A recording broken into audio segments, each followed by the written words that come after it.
Returning to my Coin Lady channel, I am pleased to see you again. The topic of XRP reaching high prices will be covered. Where are we going to end up?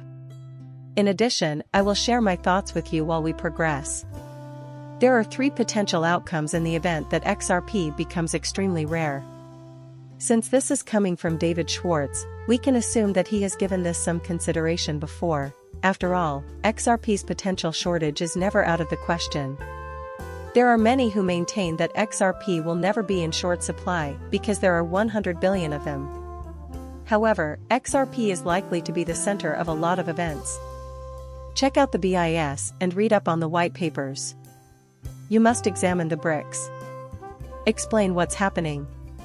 Moreover, asset tokenization businesses are hoarding XRP, and liquidity surveys are being conducted so that Schwartz can explore potential consequences in the event that XRP becomes so scarce that even the tiniest unit, a drop of 1/1,000,000th of an XRP, becomes too valuable to successfully support transactions. The first option is for the XRP community to come to a consensus on making XRP more disability divisible. By introducing smaller subdivisions of XRP through a software update, this adjustment would make the cryptocurrency more versatile and usable, regardless of how much of its supply is reduced. For XRP to continue serving as a medium of exchange, this may be the simplest answer. The second option is to rethink the structure of transaction fees. Right now, fees are determined by the number of drops used in each transaction.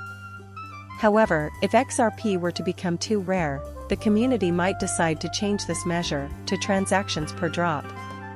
This would allow for a single drop to cover numerous transactions instead of a fixed amount of drops per transaction.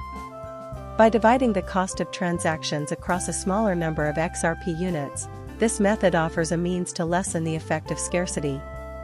The most involved part of the process is coming up with a new asset called transaction credits, which is necessary for the final solution. The initial purchase price of these credits would be 1,000,000,000,000 of an XRP, and all users would start with a zero balance. The user might convert the requisite quantity of XRP drops into transaction credits at a predetermined rate if a transaction needed more credits than they had. As an illustration, 1,000,000 droplets equals 1 transaction credit. The value of XRP would be preserved while transactions might still be facilitated by this approach, which decouples the transaction fee from its direct use. If there couldn't be a future scarcity of XRP, then why would David even consider this? Keep in mind that XRP can process 1 trillion transactions per second through the Interledger protocol. Envision XRP hidden amongst a small number of nations.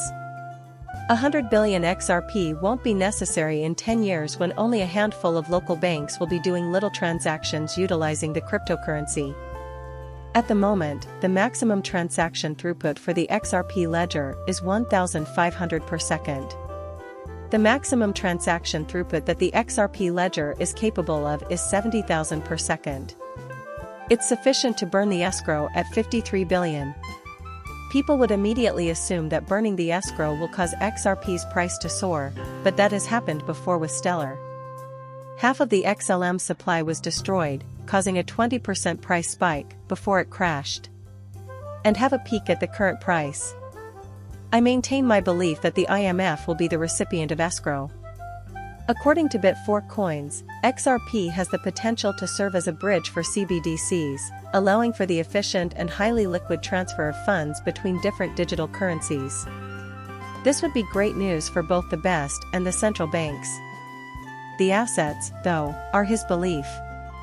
Even if 100 billion isn't enough, it might not be sufficient for this. Put it in your mind. More than 8 billion people will need it. Think about all the business dealings that take place between nations, individuals, and corporations. Certainly, it has the potential to cause a shortage.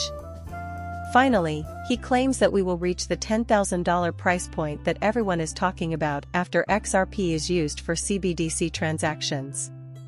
At the end of this video, I'll go into greater detail about how the $10,000 XRP appears whenever the price of XRP increases by 2 or 3 cents. Actually, CBDCs aren't even necessary for XRP to reach its potential as a valuable cryptocurrency. Functionality. One function of XRP is to mediate transactions between fiat currencies. If you're a financial institution or payment service, you need XRP, the only digital asset built for you. Therefore, it is compatible with the monetary system as it is. It is also not aiming to displace the existing financial system. Improving it is its goal. A big makeover is being attempted to be given to fast. Everything, anywhere, and any value that can be exchanged on the Internet of Value can be created on top of the ledger using XRP, a currency processing method.